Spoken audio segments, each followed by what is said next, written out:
I was gonna clean my room, but then I got high. Ooh, I was gonna clean my room, but then I got high. And I know why. Because I got high.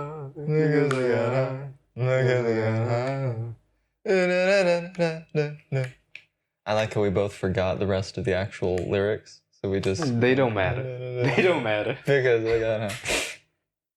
This movie has some of the most insane Nick Cage faces. It's when he grabs the choir girl's cheeks and just tries to eat the camera like he's goddamn Galactus. Like the mummy unhinging his jaw. But then there's also when he's at Dietrich's and he's freaking out and he look at himself in the mirror and he almost shoots the mirror because he sees Castor's face. He's like, ugh! And then he goes through this thing of being like, I'm not me, I'm me, not me. And then he turns around like this. The most bug-eyed, crypt keeper, insane face.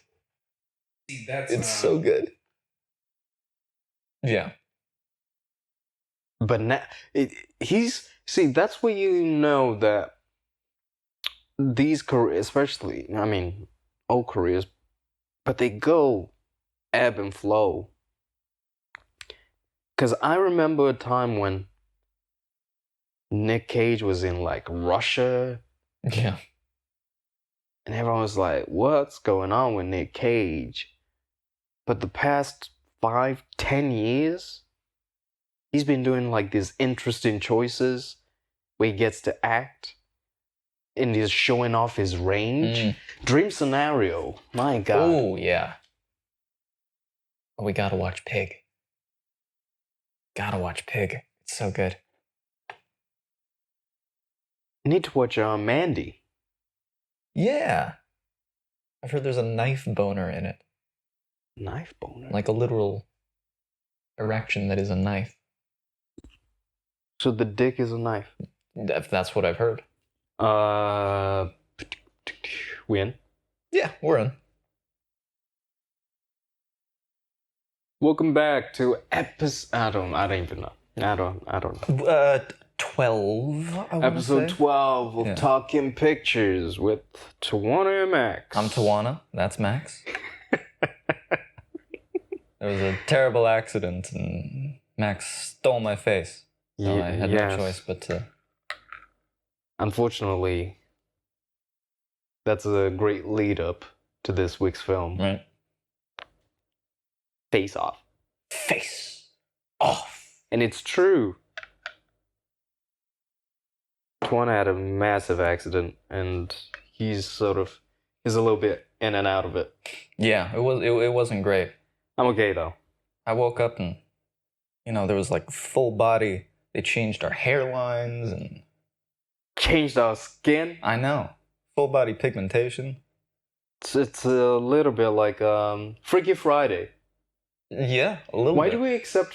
No, we don't. What? I was gonna say, why do we accept Freaky Friday, but less people accept Face Off? I think honestly, the magic aspect of Freaky Friday makes it more believable because like the gap of disbelief is wider. Face Off tries to explain it, and if you think about it for more than 2 seconds, none of it adds up. They hand wave away some of the problems with a few lines here and there.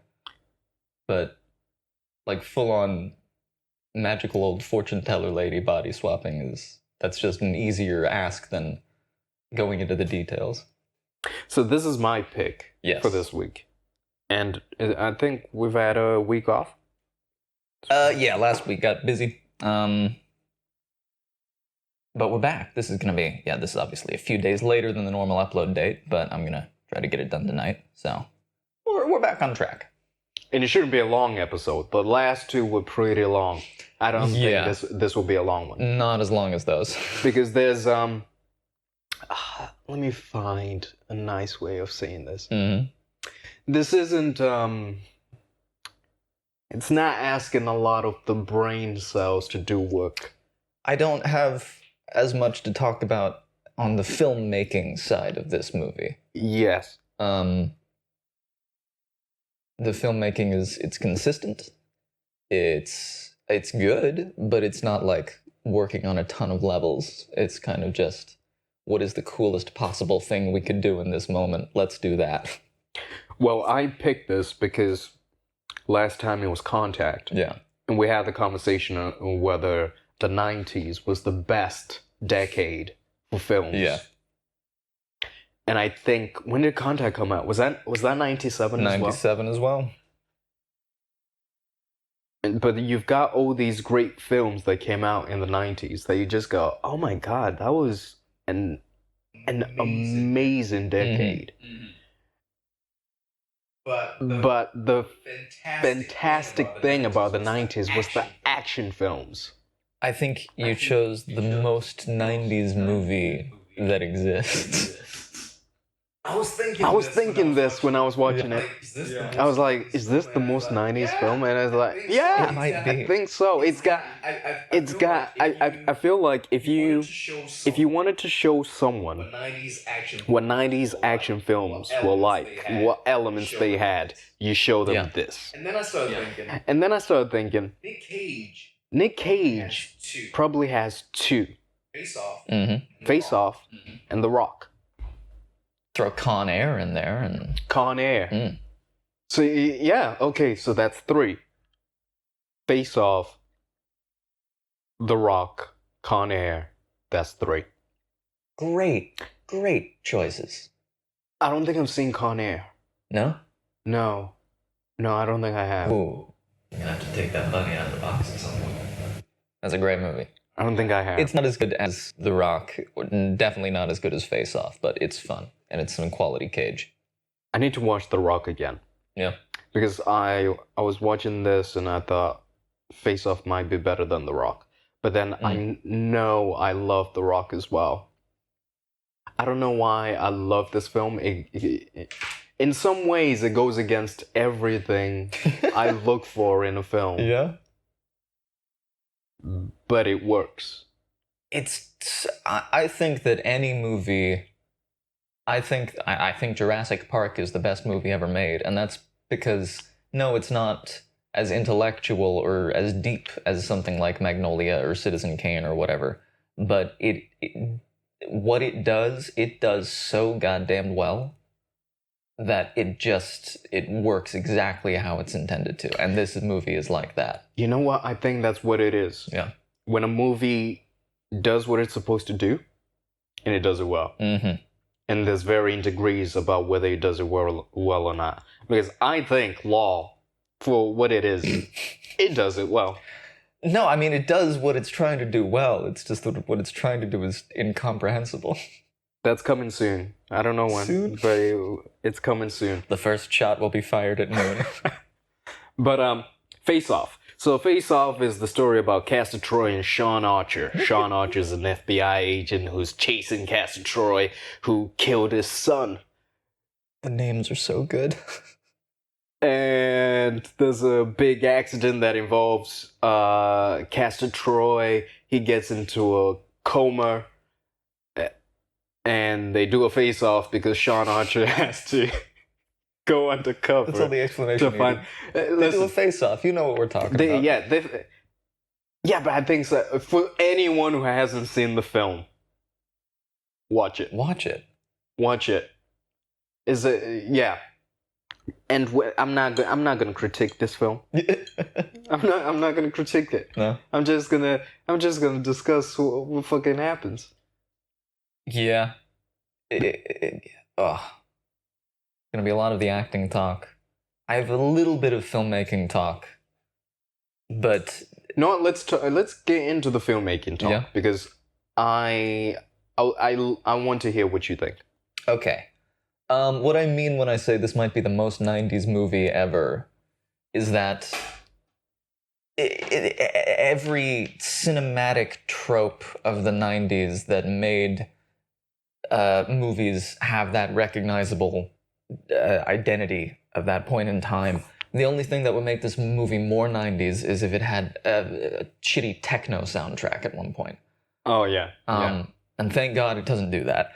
But the soundtrack, for one, it's bombastic, it's swelling, it's like hitting all the emotional notes, it's not complicated. There's a lot of electric guitars, and it's fucking awesome. It's completely emotionally manipulative, and I've completely forgotten every single piece of the score since I've watched it. None of it stays in my head, but I do remember how awesome it was in the moments. The cinematography, this is a John Woo movie, and John Woo is... the man knows style. Dubs fucking everywhere. Slow-mo, zooming. Oh, I want to talk about that scene. Yeah. Oh my god, we'll get to it. But carry on. Yeah, we'll get to the dubs. Zooming. The way he keeps up momentum through the camera movements is really well done. It's not too complicated. There's not like a ton of shots. Most movies these days have way more cuts than this movie does. You get to track characters around quite a bit.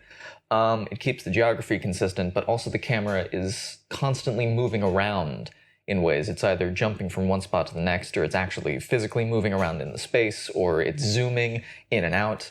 And the way that he sets these things up and then weaves them back together so that the momentum of the movie stays moving forward at a great pace. You never get bored. It never feels like it's taking too long. It's just very, very well done. And again, none of it's crazy complex. There's no like deep layered framing. It's just, let's make this shot look awesome and let's keep people fully bought in. You said the soundtrack didn't stand out. This wasn't really I guess it was part of the soundtrack, but I remember it because Nick Cage, who plays Castor Troy, Yes. was having so much fun. This also might be the most Nick Cage performance. I was watching and I was thinking, this is a great fucking performance. Mm-hmm. It's a great fucking performance. Because as Castor Troy, he brings the chaotic nature of Castor. And because Sean has the order, if it's chaos versus order, him having to play against it when he's having to be as Sean Archer being Castor Troy. It's so interesting. There's one scene where he slaps himself. Yeah. And I was like, oh, that's perfect because you hate it. You hate what you have to become. Yeah. Like it's perfect. We'll get deep into it, but let's just stop because I was talking about the scene where Castor's planting the bomb. Yes, at the LA Convention Center. And he's dressed as a priest. Yeah. And then you're hearing this angelic music playing at one point. Then it turns out there's actually a choir. Yeah, it's Surprise Diegesis.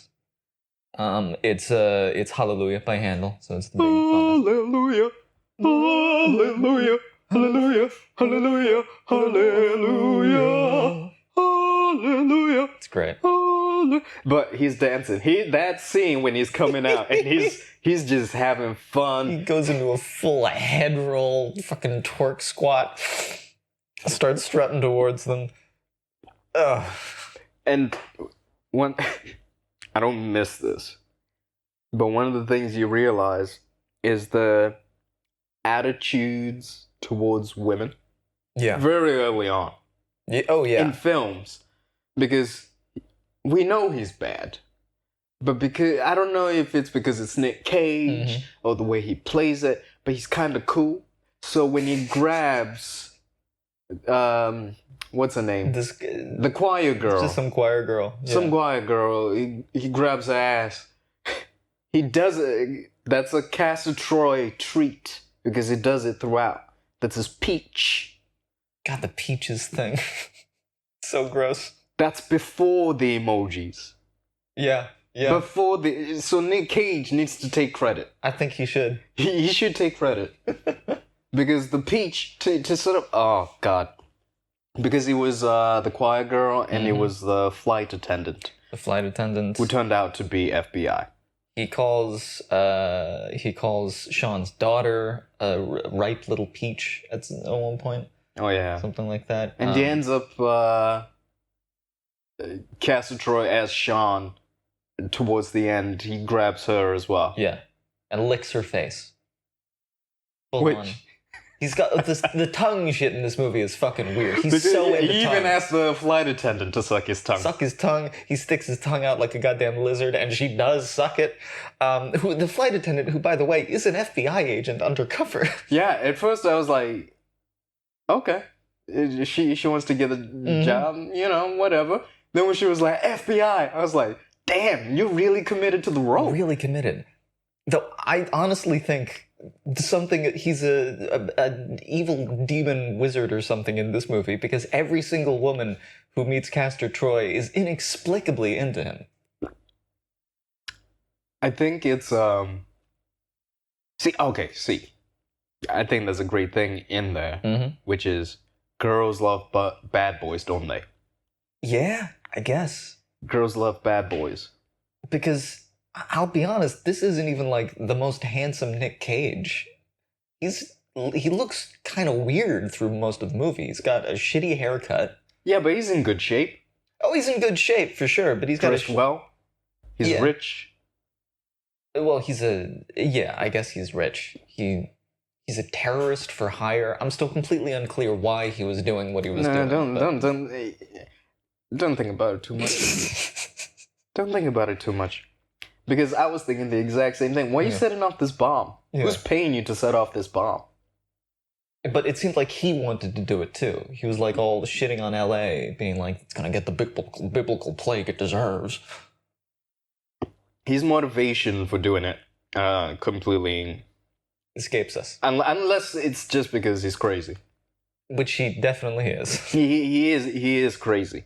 But because the chase scene of Sean, because Castor, he was trying to assassinate Sean. That's the opening shot of Sean Yeah. on the carousel with his son. With his son, he does this thing with his face that I'll get more into later. But it's like, you know, great sepia tone memories. It's all poignant and stuff. And then suddenly the tone completely shifts. We get a close-up shot of Castor unveiling a sniper rifle scope, dead center of the frame, and the music becomes all sinister and ominous. And it's a very sudden tonal shift. There's a shot where it looks like Castor's having second thoughts. But but he's just going for the milkshake. Yeah. Great fake out. You really think, oh, he's worried he's gonna kill the kid. And he's just like, no, I gotta get some of that milkshake. Yeah. Because that's why Sean's motivation is clear. Castor killed his son, so he's after Castor. Okay, fantastic. So when the chase sequence happens, Sean hijacks the helicopter Yeah, he just starts it up and starts flying it immediately. and flies it well. I was thinking, why are you working for the FBI? You seem overly qualified for the FBI. Extremely. But later on, when his boss dies, he becomes the director of the FBI. He's that close. I think he's so high up. He was already a good agent, one of their top agents, but he's so high up because Castor diffuses the bomb. And so he becomes like a national hero overnight. You know, I wanted to ask you this. I realized that 90s definitely. Some in the 80s. I can't quite remember early 2000s or 2010s. But how... Definitely not 2010s. But there was a period when FBI were like superheroes. Yeah. In a lot of action films. Yeah. I think that peaked in the 90s. I think it was this combination of the FBI was actually doing shit. They caught the Unabomber and had some high profile cases. They were also going after all the serial killers, solving a lot of cases in the 90s. That was coming off the wave of the 80s and 70s, where there was this sort of mythos of, the mine hunters, these like Oh yeah. cool profilers that could track down the worst serial killers imaginable. And they seemed like heroes, and then movies kept beating them up, and then the X-Files came out and made them seem like, again, superheroes going off the rails. But yeah, then throughout the 2000s, that sort of got dispelled, and we realized, the FBI, they're not great, are they? What happened in the early 2000s? 9/11.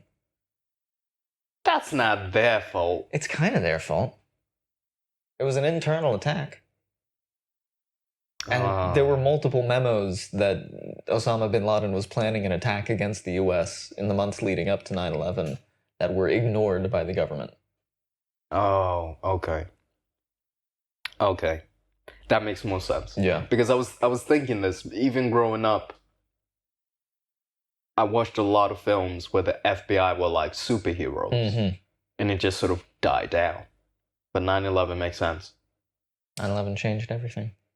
Because Sean in this is, I mean, what can't he do? Hand-to-hand combat, He's great. got it. Good with guns. He can fly helicopters on a whim. There's nothing he cannot do. I was expecting the Will Smith chase the car scene with the top off. Yeah. We don't get that. Although there was a...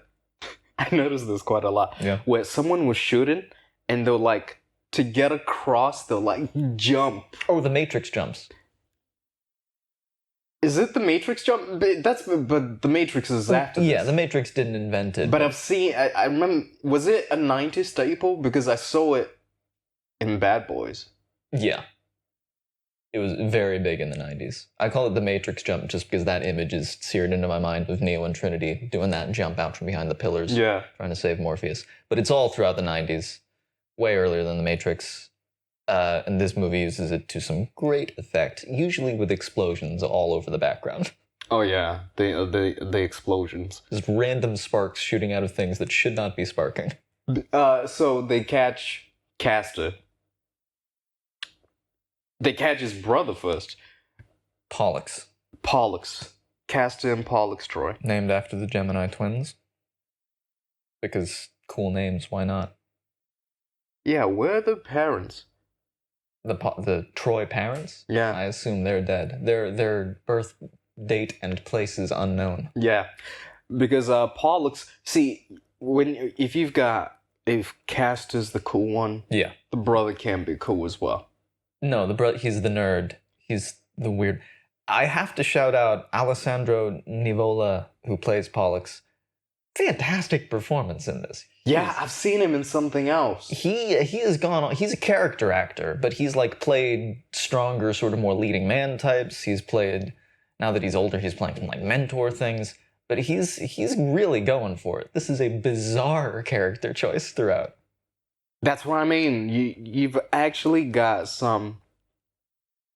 There's a few things, considering what the film is, you have to say that the screenplay is actually fantastic. Oh yes, it is. It's so layered. So with the Castor Troy thing of grabbing with the asses, that's a staple. You know that's Castor because he does that. Mm-hmm. With Sean, his thing is brushing people's faces. He's so obsessed with molesting people's faces. His own face, other people's faces. But he only does it with people he's got a special relationship with. Because there's a moment when Sean as Troy is with, I'm forgetting her name, Jenna Gerson's character. Yeah, Sasha. When there's saying goodbye, and he goes to do it, but then he stops himself. Yeah, because he realizes that's an insane thing to do to another person. Just stroke down their face. Yeah, but if it's your wife and your daughter and your son, that's not a bad thing to do. But he clearly realizes that it's a weird thing that he does. No, Because him as Castor would have that relationship with Sasha where they would be comfortable stroking faces, but he doesn't do it because he knows Castor doesn't do that, because even Castor's not that crazy. Just See, this is if you know that someone's taken over your life. Yeah. Because whoop-de-doo, Castor fucking wakes up from the coma. Yeah, they gotta send Sean into this Supermax prison to get the information out of Pollux, and they put Castor's face on Sean to make it all, and they change his body in all sorts of ways that are not possible. Wait, but they did give us a scene to justify the changes. They kind of justify it, but I wrote down, there's lines that the Doctor, who is played by Colm Feore, who's a great character actor. Yeah, also. he's Canadian. He's in the Umbrella Academy. Oh, yeah? Yeah, one of the if you had a reason to watch it, he'd be one of them. Okay. I like him in Slings and Arrows as the Sanjay, the con artist. Yes. Yeah. There was as you're looking that up. Yeah. There was one thing during this scene that I couldn't get past. Now, granted, it's a crazy idea, but the Doctor says that they're gonna change the face, but the skeleton remains the same. And I was like, hold on. Yeah. I'm not a doctor. Uh-huh. Okay? I'm not a doctor. But not present day John Travolta and Nick Cage, but in the film, Mm-hmm. Nick Cage's face is longer. His skull is just longer and smaller than John Travolta. John Travolta has a large head. But the skulls change.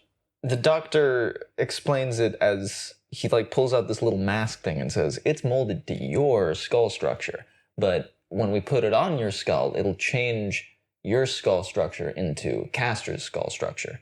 But, so there's a few things there. First of all, they already have Sean Archer's complete skeletal structure modeled in their database somehow. That's not a normal biometric you give to the FBI.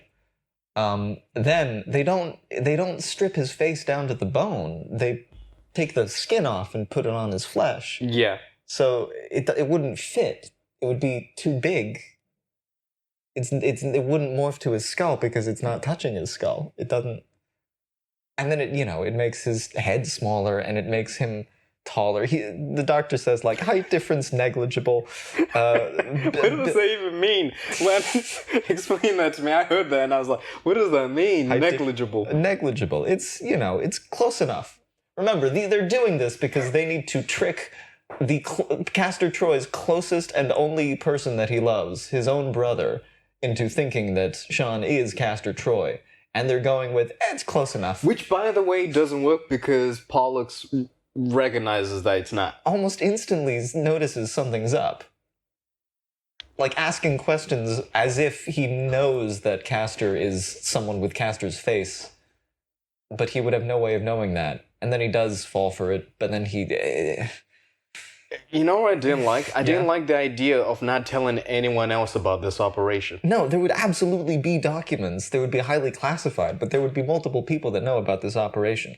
Also, they leave Castor completely unguarded, unhandcuffed, just free to He's in roam a coma, Max. Not He's a in very deep coma, obviously. Well, Even if they're in a did coma. you not see the woman? She stubbed her. She took out her cigarette on his arm, CCH and he didn't Pounder move. Just burns him to prove that he's non-responsive, which is definitely a human rights violation.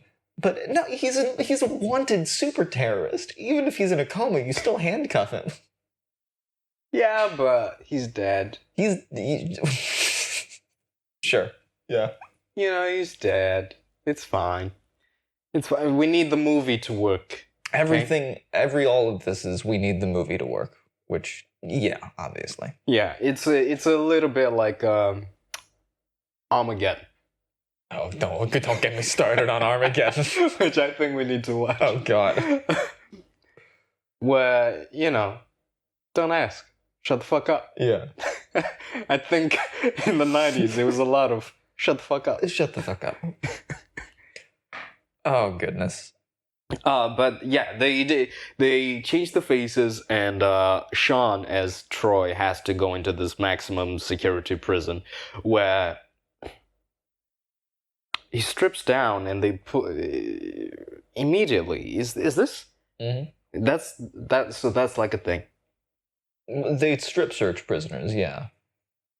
Mm. But then the guard does say that this place is no one knows about it, no one knows they're here. The Geneva Convention does not apply, which is not how that would work at all, and is absolutely a human rights violation. Well, it's international waters, so you can do whatever you want. That's not how that works. That's exactly how The that Geneva works. Convention applies everywhere. It's the whole world. It doesn't Yeah, but not matter. in the water. Yeah, everywhere, the whole planet. On the land, yes, All but of not it. in the water. All of it. Boats. I didn't even know what the Geneva Conventions are. I thought that was is that not in fucking Captain America Civil War? That's the Sokovia Accords. Oh, right. The Geneva Convention, I guess it's kind of, it's about war crimes. It's what defines war crimes and human rights violations. Oh, okay. Where's Geneva?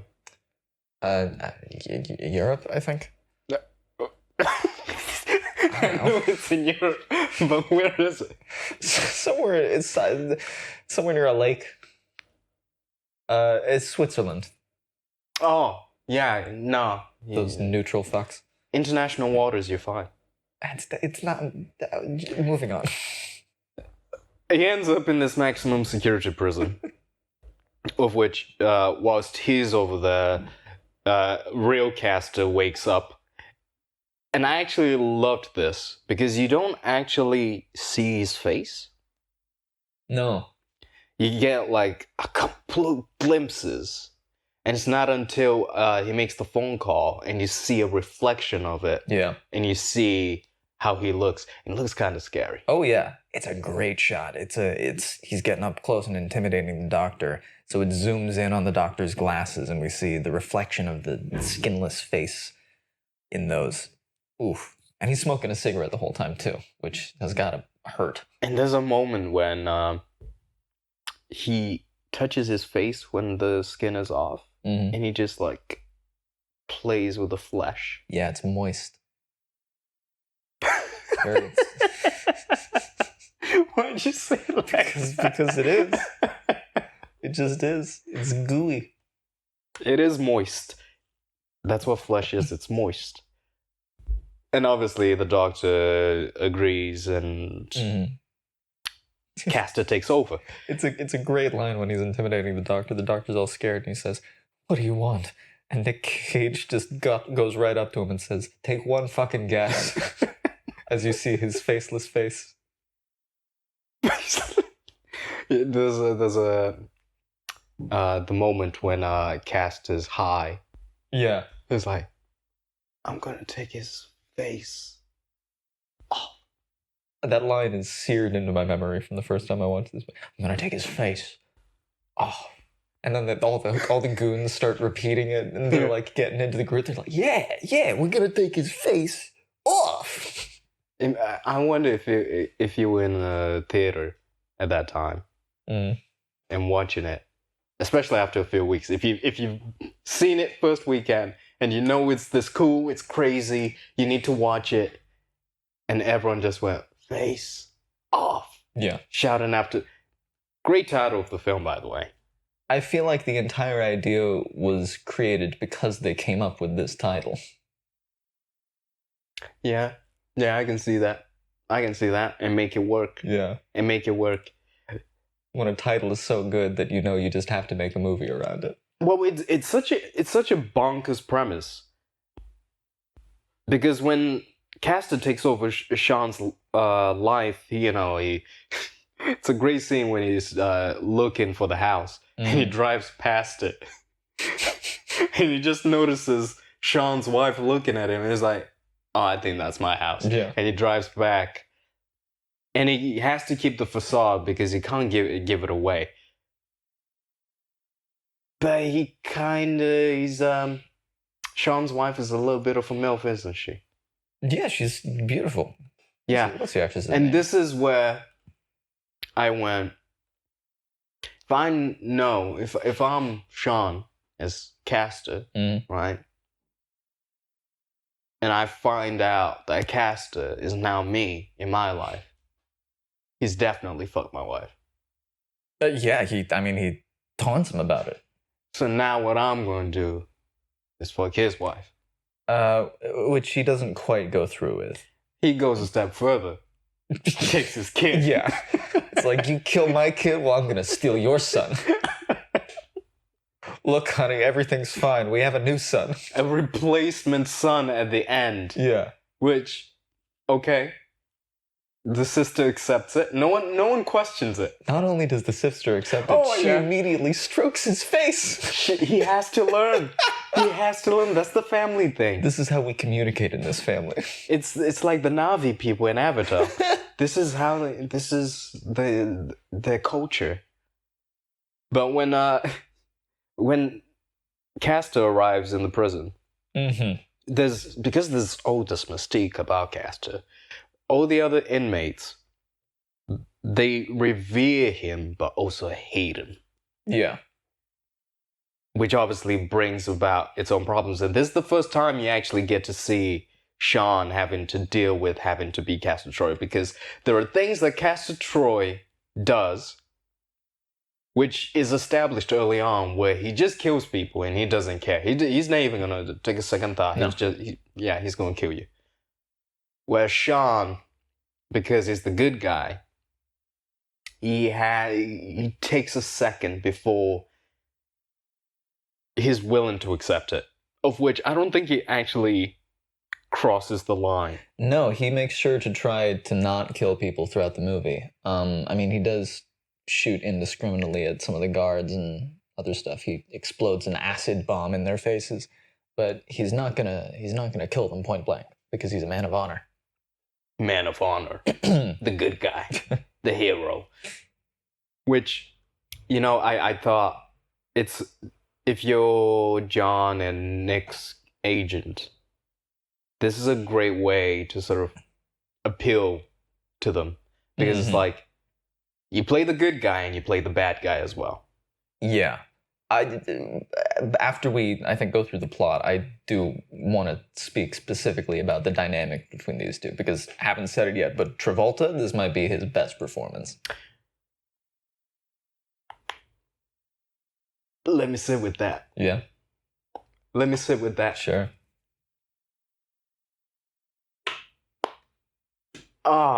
Okay. That's interesting. Let me sit with that. Maximum security prison. Mm-hmm. And Sean arrives to show that he's alive, blah, blah, blah, blah. Mm-hmm. And Great entrance, by the way. Travolta's first line as Castor is, oh God, where is it? Ooh-wee, you're looking hot. He's instantly just fully back in the vibe. Great immediate establishment of all the character on Travolta's part. It's looking like a mirror, only not. He does a little sing because, of course, it's Nick Cage. This is what I mean. They calibrate each other's performances to each other because they know that they're going to be dealing with Nick Cage and John Travolta. So Travolta's doing the singing thing that Nick Cage does earlier when Sean Archer's arresting him and has him at gunpoint. They have this great little standoff, and Nick Cage realizes that he's out of bullets after he barks, "Die!" like a dog at him, and then immediately crumbles down. And so he's worried he's going to get shot. And he's like, all right, you might as well just do it already. You might as well just do it. Because, oh God, what does he say? I need to be more organized in my notes. don't worry, we'll cut this out. Yeah.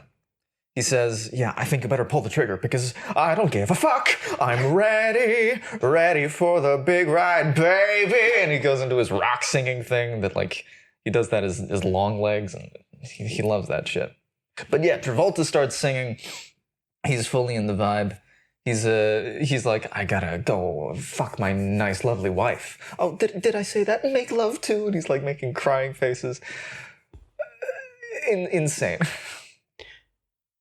I think, yeah, we need to get into both their performances into greater detail. Yeah.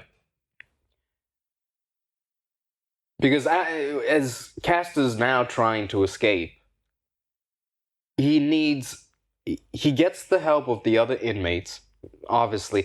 A lot of this reminded me of Guardians of the Galaxy. Yes, very similar. In terms of the gravity boots and having to escape, Yeah. and suddenly how you put a monitor in front of somebody and they know immediately what to type in. Yeah. They just know. It doesn't matter if it's a new system. It doesn't matter if it's not been established that this person has worked the system before. Castor can go to the security office of this prison and immediately start pushing buttons, Mm-hmm. and the right buttons, and escape. Yeah. Well, you gotta tell the computer to turn off the Mario boots. Did you call them Mario boots? Yes, these boots were originally props used in the Super Mario Brothers movie. Oh, the original one? The live action one. Yeah, it's what gives them jump powers in that. And yes, here they're gravity prison boots. Oh, okay. But yeah, he's got to tell the computer to turn them off. That's how you tell the computer. You talk to it. You type in, and that's how computers work. Okay. Yeah. Yeah, I'll accept it. Yeah, you just tell it to do it. I'll accept it. I'll accept it because the escape was they in the middle of the ocean, by the way, middle of the ocean. But close enough to shore that Nick Cage can swim back. That's not really established. He gets back somehow. Yeah, well, yeah, he does. He jumps off and swims back to shore, which I guess Yeah. he can do. I mean, Apparently, this Supermax Black Ops prison is close enough to shore that you can swim there. I'm not gonna go. Yeah, Just move past it. yeah, I'm gonna get past Just it. move I'm past gonna it. get past. Wrong franchise. Oh wait, we need a Face Off 2. There was a TV show, No. I believe. No. There was a TV. Wait, I need to double check. There was a TV show called Face Off. I don't know if it was a riff on this premise. And there have been talks about a remake. No, not the reality TV show Face Off. Is that the only one? There's a reality TV show called Face Off. Yeah, it's about like prosthetic artists and stuff. But the top. All right, I can't find much information about the potential remake. It's floating around Hollywood. But apparently there were talks that it wasn't going to be Nick Cage and John Travolta again. Which, Yeah, I don't wonder if it's not those two. what's the point? At the same time, Travolta could really use the win these days. Yeah, but Nick Cage, he doesn't need to. No. He doesn't need to. Because when Castor escapes, he somehow manages to get back to shore and he's on the run. He doesn't know who to trust. So who can he trust? Wait, does he go to the friends first? Or does he go to his wife first? He goes first. He goes to Castor's friends, I believe. Because he gets shot. Yeah. Yeah. He goes back to Okay, yeah, it is his friends first. Because going back to his friends, you meet, you've already met Dietrich, who was brought in early in the film. mhm. Of which Dietrich is Sasha's brother. Which it took me a second. Because she said, my brother, but you didn't... I couldn't quite tell, because there's a scene when they kiss. Yeah. And...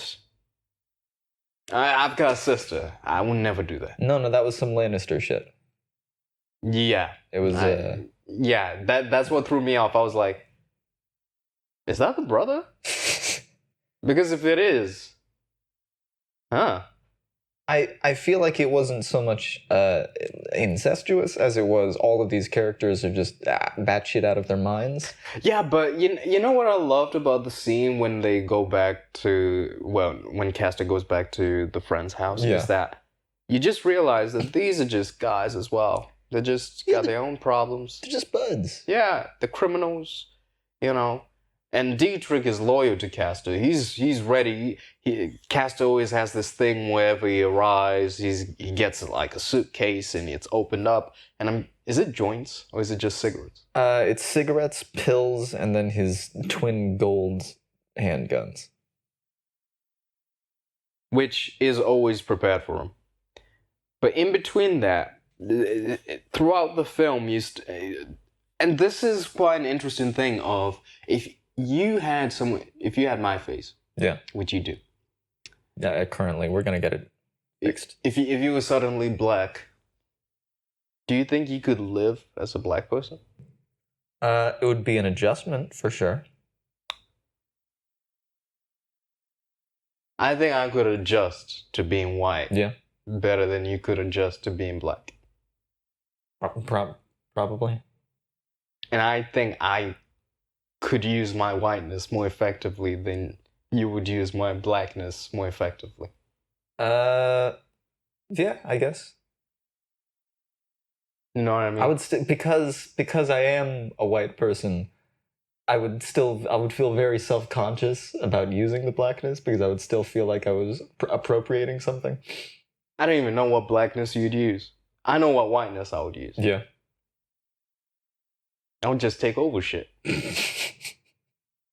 Take shit over. Wait. Oh, the Friends. Yes, the crazy drug club penthouse thing.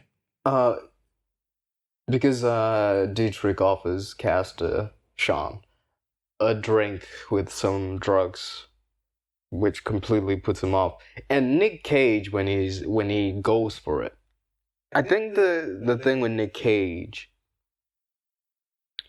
is that he's so misunderstood. Mm-hmm. And when you really watch what he's going for, you go, oh yeah, that makes sense. As I've gotten older, I've gone, oh yeah, that makes sense. The craziness usually makes sense. Yeah. There's some movies, especially, during the more rough times in his career, where he was definitely just turning on the cage because he knew that people wanted to see the cage. But in this, it's all specifically informed choices. You can tell exactly why the character is freaking out at any moment. Because when he's finding difficulties adjusting to being Castor Troy, and then Sasha shows up, he's learning more about Sasha, who prior when we first met her, Sean is interrogating Sasha, and he's got this whole thing where he's no nonsense, he's got less empathy for others. Mm-hmm. He's willing to do whatever it takes to get Castor. Mm-hmm. And by the end, I sort of feel like he learns to empathize with someone like Sasha, for example. Yeah. He learns to appreciate his wife more. And even his daughter.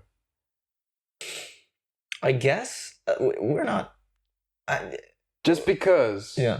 I feel like, I think if you ask, prior to the shootout, if you ask the daughter, Mm-hmm. which dad do you like more? I think she says Castor. Yeah. He's cool. And I think he's more involved.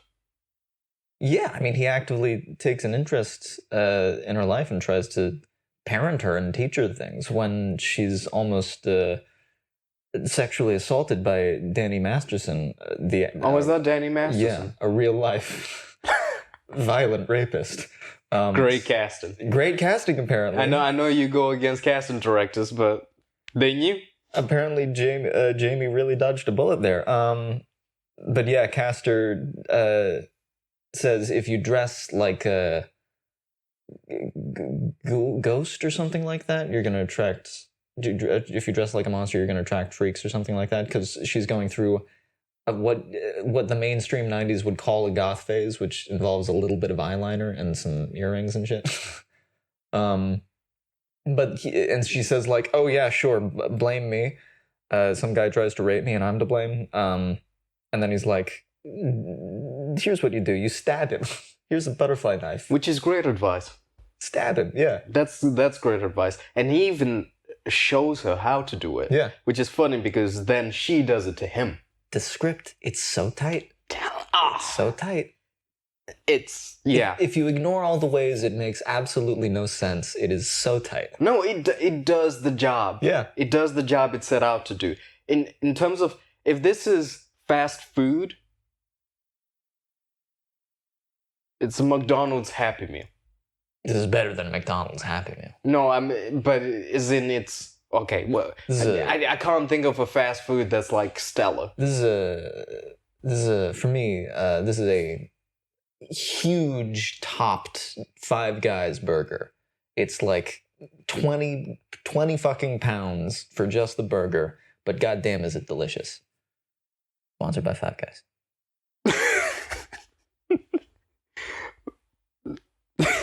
Just watched that Black Mirror the other day. Maybe that's happening to me.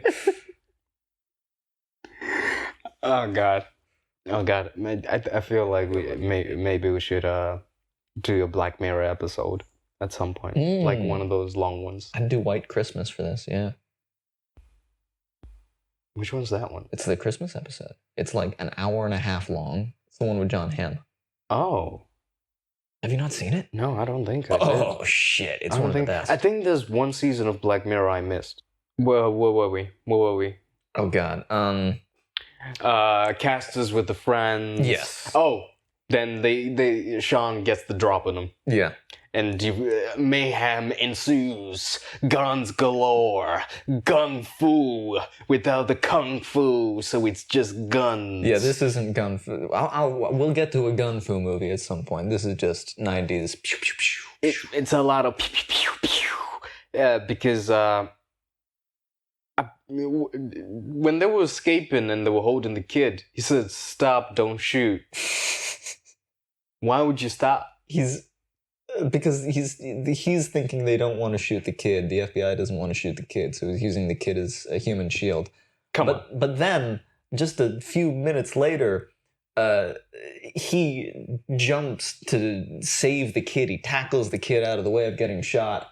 But there's no one else standing near the kid, so that FBI agent was aiming for that kid. Yeah, what's the kid doing there? Like, if you're there, it's free game, right? No, you can't shoot a kid. You don't have time. You don't. You know in Men in Black Uh-huh. when they're practicing the being tested, Yeah. and they're shooting, and they see the little girl, and then the guy stops and he's like, "Why'd you shoot the little girl?" Yeah. He's like, "Well, all these monsters, they're just going about the day. The little girl, what's the little girl doing there? That's how you gotta treat the kid. What's the kid doing there? Shoot him on sight. That's not... Tropic Thunder, that might be the one running everything." The little one. Well, apparently, I think both Sean and Castor's FBI tactics are not approved by the FBI because the boss, Lazaro, does chew him out for it. Because it is an insane... I don't know how any of that was signed. I don't think one FBI agent can just say, and then we're going to storm the entire building with an army of SWAT team people. There's procedures for stuff like that. Well, he stopped the bomb. He did stop the bomb. And then he said he got clearance or some shit like that. Because that's Castor's plan. Now he's gonna be the good guy so that he gets everything. Yeah. And okay, there's less money in that. Yeah, but then his goal is still to then get his old face back. So he's really just riffing it throughout this movie. It's Castor's motivations that are a little bit iffy. Yeah. Yeah, they're a little bit iffy. He's just an agent of chaos. He's Yeah, if you just, I think at a certain point, towards the end when they face off. when they have to face off, yeah. Because there's a great face-off shot. Yeah. During this scene. Oh yeah, yes. When they're back to back. Yes. And they turn and they're looking at their reflections, but because they got the other person's face. It's like It's the mirror shot. Yeah. That is genuinely the best shot in the movie. It is genius. It works on so many levels. They're aiming at each other through the mirror, but then they're also looking at their own reflection, which is the actual image of the person that they're trying to shoot. So, oof. shout out to John Woo. Yeah. That was amazing. Because then Sean survives, and that's when he goes to the wife. Yes, he runs back to her and tries to convince her that he's Sean. I really enjoyed the actress. I've seen her in other stuff. But I'm Joan forgetting- Allen. She's done a lot of stuff. Yeah. And she's sort of... I feel like this is one of those roles where you're the damsel in distress, Mm-hmm. right? You're the damsel in distress. She hasn't had any urgency up until this point.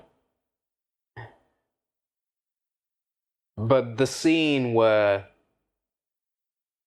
Sean is Castor trying to convince her Mm-hmm. that he's actually Sean really works. Yeah. It really works.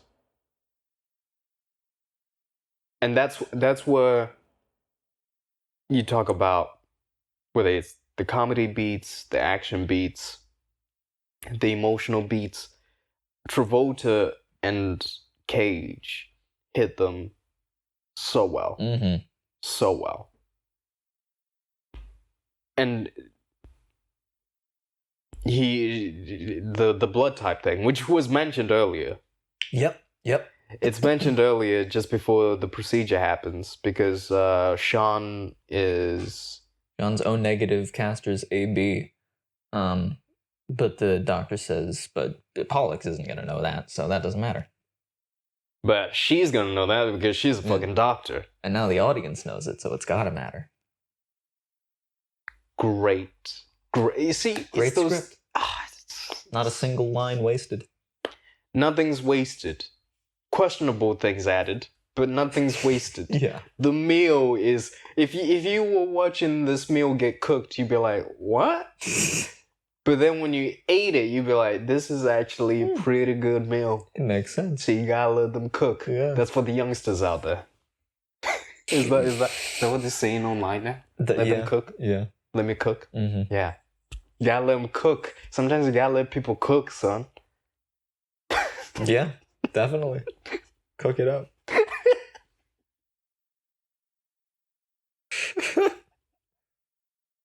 Do you think we've just reeled in a bunch of new listeners with that? Oh God. No, I just realized that. Yeah. We're getting old. Yeah. We're not kids anymore. Maybe at heart, but not. Yeah, I think we always want to be kids at heart. Yeah. But even when I said let them cook, didn't feel right. Didn't feel right when I said let them cook. Yeah. Didn't feel right. But John Will cooks, and the next scene, the dove scene, I love this Oh, because the doves. You've got the music, which is some Latin music, in a Catholic church. Yep. You've got white doves. It's cut in between Castor and Troy. They're getting prepared for this showdown. The funeral of the Chief Lazaro, who, did Castor psychically induce a heart attack in this guy? I know what you mean. Yeah, Because- he did. Because he looked at him. He looks at him, and then suddenly the boss is like, ugh, he's pounding his chest. Yeah. I Yeah, he can did. only assume that this is a mind power that he has. Yeah, that's how good he is. Yeah. That's actually how good Castor is. He just finishes him off with the arm thing, Mhm. but because it was taking too long, he was fighting too much. The chief was fighting too much, but the eyes should have taken him out. Yeah.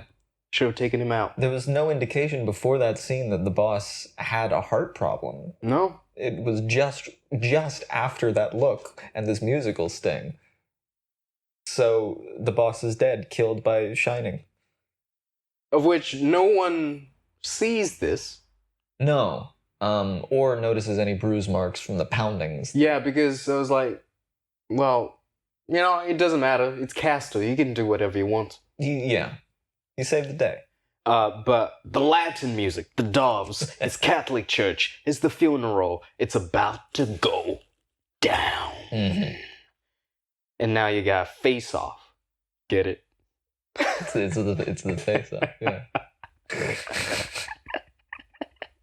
It's a double entendre title. Yeah. It's a double entendre title. Yeah. This is genius. Shout out to the person who wrote this screenplay. Face off. Whoever suggested this film, I hope they're earning millions for the rest of their lives. Apparently the writers are Mike Werb and Michael Colleary. They're not super successful. Oh, they need a Hollywood star. Yeah. They need a Hollywood star. Because the double entendre in the title is box office in itself. Mm-hmm. Because it's a face off, literal face off. And I want to take his face. Oh. And then a face off, a metaphorical face off. Yeah. That's what I mean. I swear to God, they came up with the title and they were like, face off. What could we do with that? Oh, we got to make a movie around this. But the face-off is actually pretty good because everyone then shows up. All the characters that are still alive, they show up. Sasha shows up out of nowhere. Sure, yeah, she's there with Sean as Castor.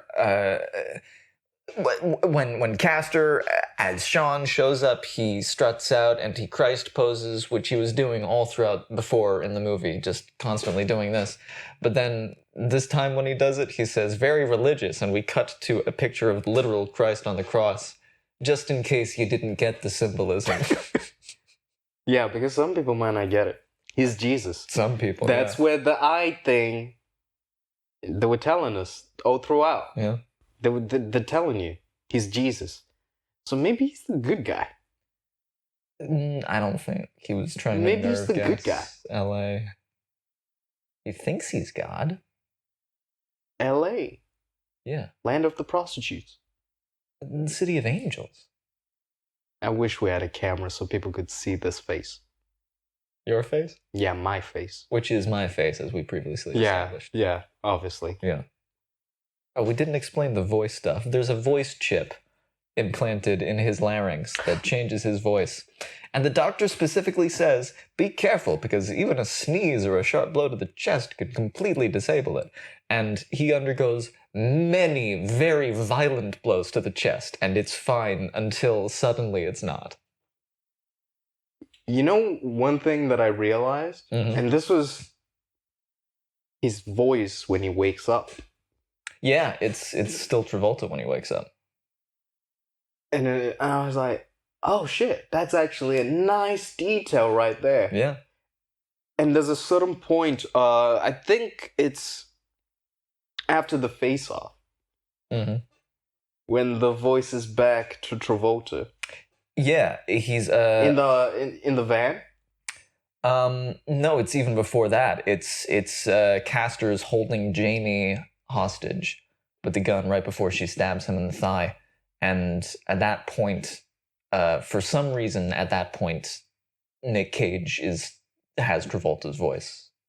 I don't know what exactly disabled it there. He didn't even really undergo a blow at that point, as opposed to the other times he was like dropping through windows and falling off roofs and getting the shit kicked out of him. Yeah, and a bunch of people died during the shootout, which obviously Sasha dies. Yeah. She saves Sean's wife in the process of dying. And then she has this sad last scene of look after my kid, which gives, Sean as Castor permission to take over.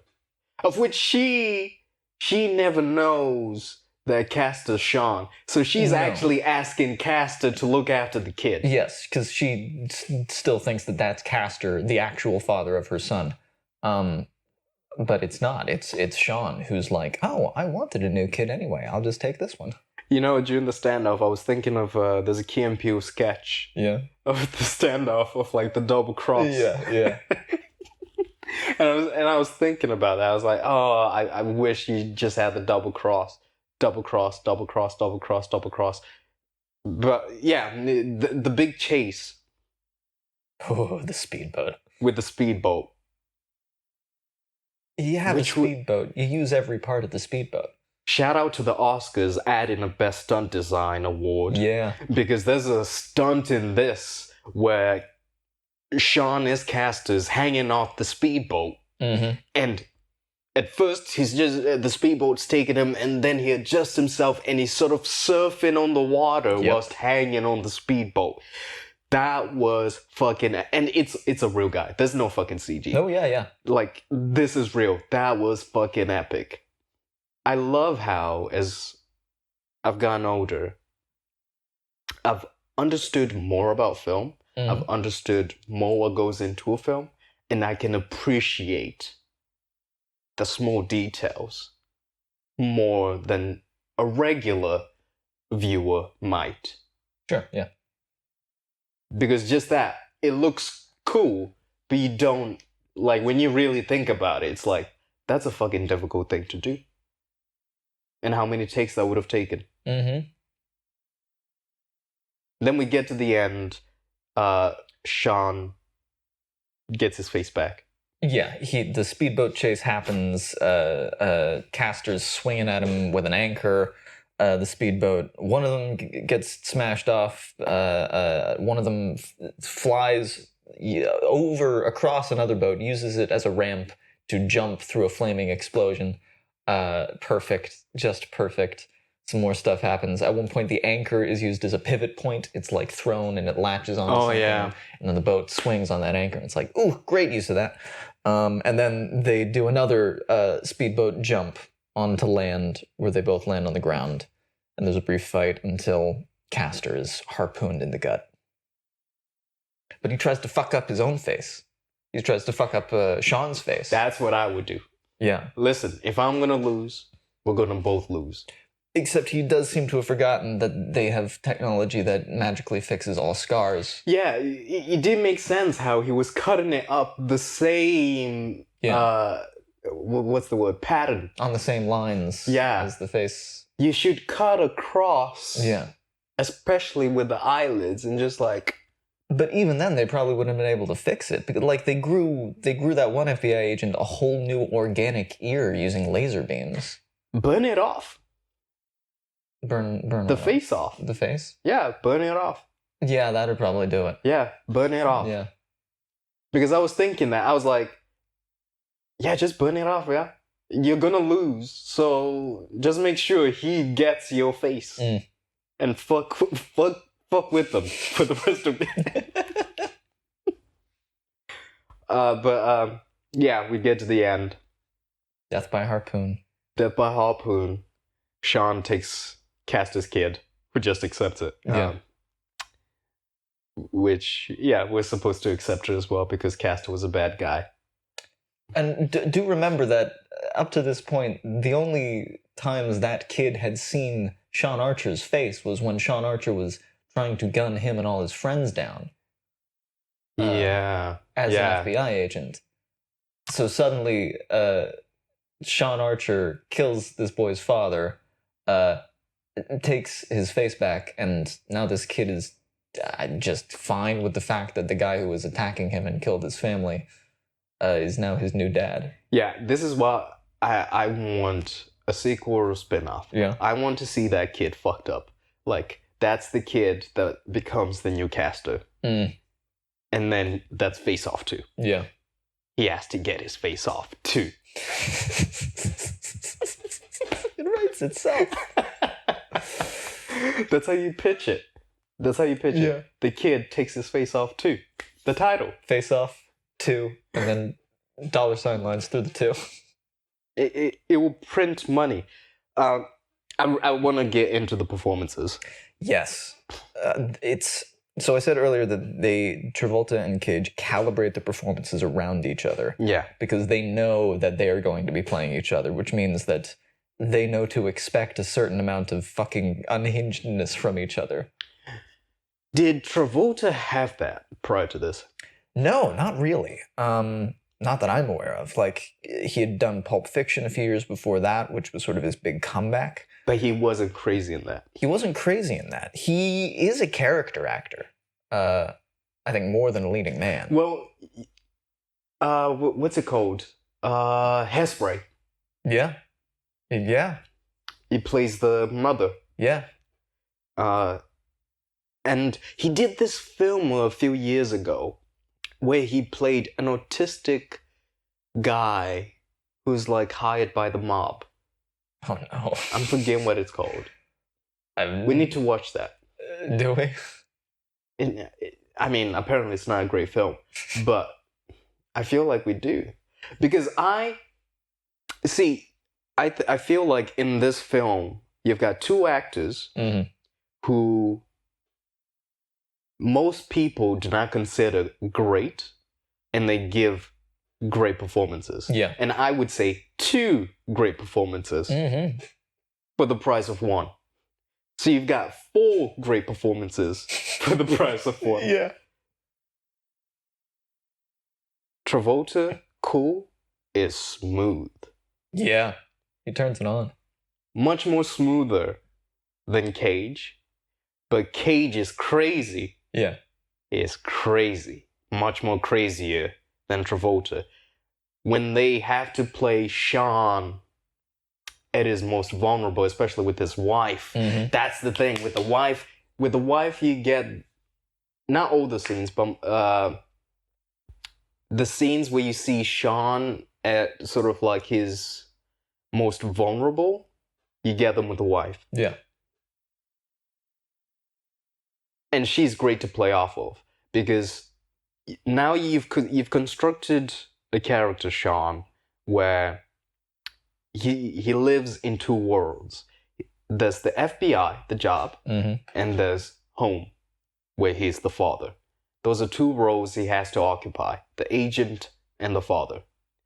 And Sean, the father / husband, has to be much more softer than the FBI agent. And I think both actors play it on top of everything else so well. Give them Oscars. Give them Oscars. Give them Oscars. I don't even know who got the Oscar that year. Who got the Oscar? Oh boy. Got the Oscar in 97. Oscars. Well, it would have been the Oscars for 98. Best Actor. 70th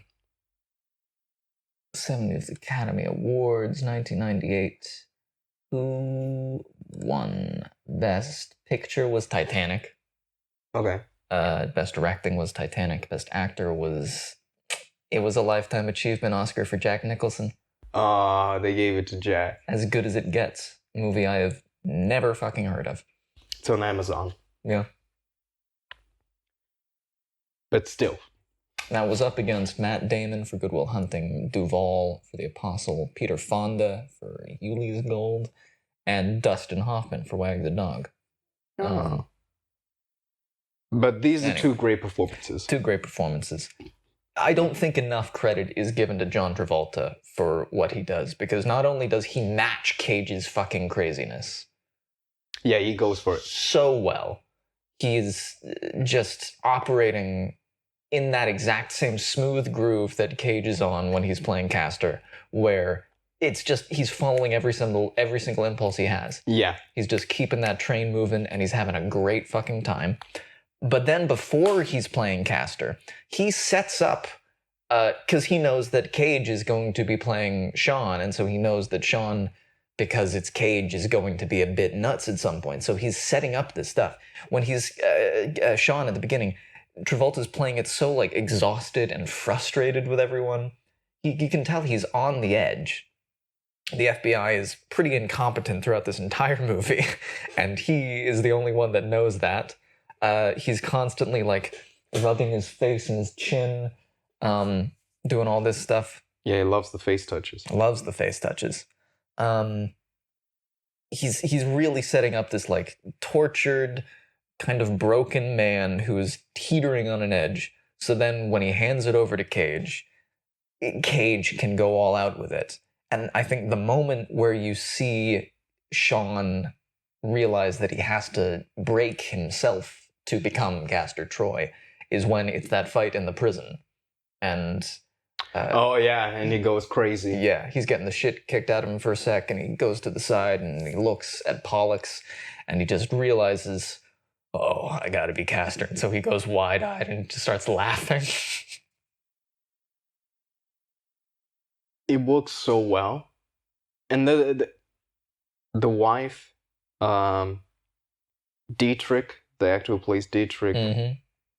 Sasha, hell, even the black guy. You know who I mean? Tito. Was that his name? Yeah. That's a really black name. An FBI agent is called Tito? That was his first name, Tito Biondi. Huh. I remember him because he's in How I Met Your Mother. Oh. Yeah. Mosby! Hmm. That's him. Maybe that's sort of like his thing. Angry black guy. Maybe. He was in The Wire, apparently. Oh, he would have been fantastic. I can see that. I can see that. And I bet he gives a fucking great performance in that. Yeah, I can see that. Yeah, well, there is a black woman. There is. Yeah, CCH Pounder. Yeah. Where else have I seen her in? Oh, she's done tons of stuff. Yeah, she has. She's done tons of TV stuff. All over the place, in like NCIS and Warehouse 13, and she voices Amanda Waller in the old DC animated shows. Yeah. And she kind of plays an Amanda Waller type in this as well. Yeah, high-powered government agent willing to do whatever it takes.